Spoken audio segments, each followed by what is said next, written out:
विद्यार्थ्यांनी कॉलेज जीवनात भावी आयुष्यात काय व्हायचं यासाठी आपलं ध्येय निश्चित करून आईवडिलांच्या स्वप्नांची पूर्तता करावी. कोणतंही क्षेत्र निवडा, ते तुमच्या आवडीचं असावं, तरच यशाचं शिखर गाठता येतं, असं प्रतिपादन कोल्हापूर जिल्ह्याचे जिल्हाधिकारी अमोल येडगे यांनी बोलताना केलं.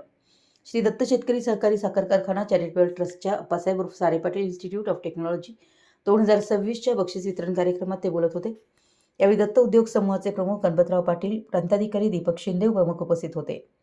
जिल्हाधिकारी अमोल येडगे पुढे म्हणाले की अभ्यासात सातत्य ठेवणं, स्वतःला शिस्त लावणं, सकारात्मक विचार जोपासणं ही यशाची गुरुकिल्ली आहे, असं सांगून ते म्हणाले की आईवडिलांच्या विश्वासाला पात्र राहून त्यांच्या स्वप्नांची पूर्ती करून त्यांना आनंद समाधान देणं हे प्रत्येक युवकाचं कर्तव्य आहे. IPS अधिकारी होताना सर्व क्षेत्रांचा अभ्यास करावा लागतो. तो अभ्यास विद्यार्थ्यांनी आत्मसात करून जोपासला पाहिजे, असं सांगून ते म्हणाले की कोल्हापूर जिल्ह्यात काम करताना मला कोणतंही आव्हानात्मक काम वाटलं नाही. जिल्ह्याला वैचारिक बैठक आहे, येथील लोक समजूतदार आहेत, जनतेमध्ये सेवाभाव व सहकार्य करण्याची वृत्ती आणि भावना मला दिसली आहे. अशी जनता मी कधी पाहिलेली नाही, असं सांगून ते विद्यार्थ्यांनी मोबाईलचा आवश्यक तेवढाच वापर करावा, अनावश्यक वापर करू नये.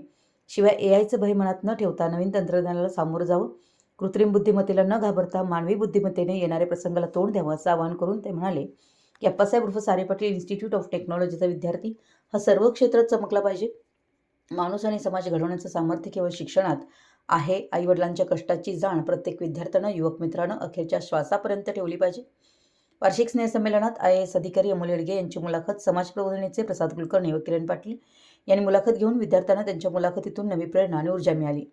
ही मुलाखत ऐकून व आत्मसात करून गुणवंत आणि यशवंत होईल याची शंकाने दत्त उद्योग समूहाचे प्रमुख गणपतराव पाटील यांनी जिल्हाधिकारी अमोल येडगे यांची मुलाखत निश्चितच विद्यार्थ्यांना प्रेरणा आणि स्फूर्ती देणारी ठरेल, असा आशावाद व्यक्त केला.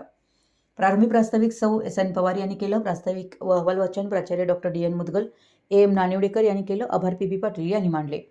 यावेळी श्री दत्त साखर कारखान्याचे chairman Raghunath Patil, vice chairman Sharadchandra Pathak, कार्यकारी संचालक MV पाटील, सचिव अशोक शिंदे, सर्व संचालक मंडळ, विद्यार्थी विद्यार्थिनी मोठ्या संख्येनं उपस्थित होते.